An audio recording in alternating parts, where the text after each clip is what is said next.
Bonjour tout le monde, aujourd'hui, jeudi 9 novembre, marque le 623e jour de la guerre en Ukraine.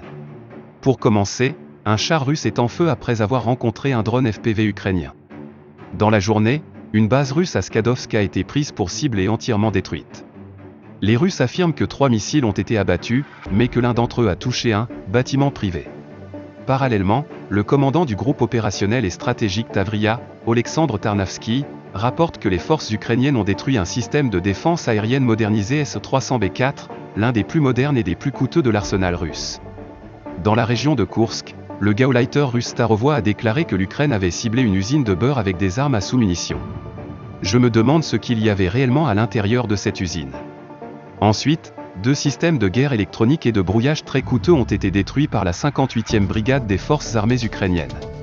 Ces complexes valent 200 millions de dollars chacun. Pour continuer, c'est un record pour l'unité SBUA. Au total, 20 cibles russes détruites en une seule nuit. Parmi eux, 8 chars, 3 canons automoteurs MSTAS, 3 obusiers DE-30, une APC et 5 fortifications avec au moins 17 soldats russes à l'intérieur. Continuons maintenant avec les événements généraux. Les Pays-Bas ont envoyé 5 avions de combat F-16AB Block 20 MLU en Roumanie pour former des pilotes ukrainiens. Ce type a subi une modernisation et a reçu une nouvelle avionique par rapport aux anciennes versions, y compris le remplacement de l'équipement radar.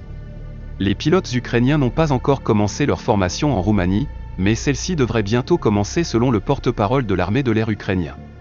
Parallèlement, le GRU a déclaré que la Russie devait se préparer à une nouvelle série d'opérations en mer Noire. Le représentant du GRU a déclaré « Des préparatifs sont actuellement en cours pour toute une série d'opérations similaires à celle de Kertch.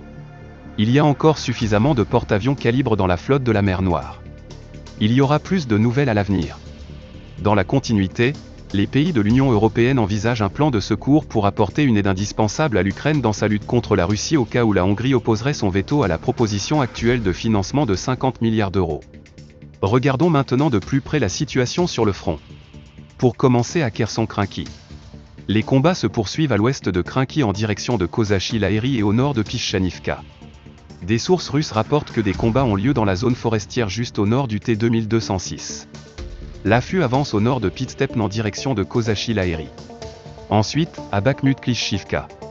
Les Russes et les Ukrainiens confirment qu'un combat est en cours au nord de Klishchivka. Les unités russes tentent de regagner du terrain à l'intérieur du village tandis que des informations préliminaires sur des attaques à l'est de Klishchivka ont émergé. Il semblerait qu'une première vague soit repoussée.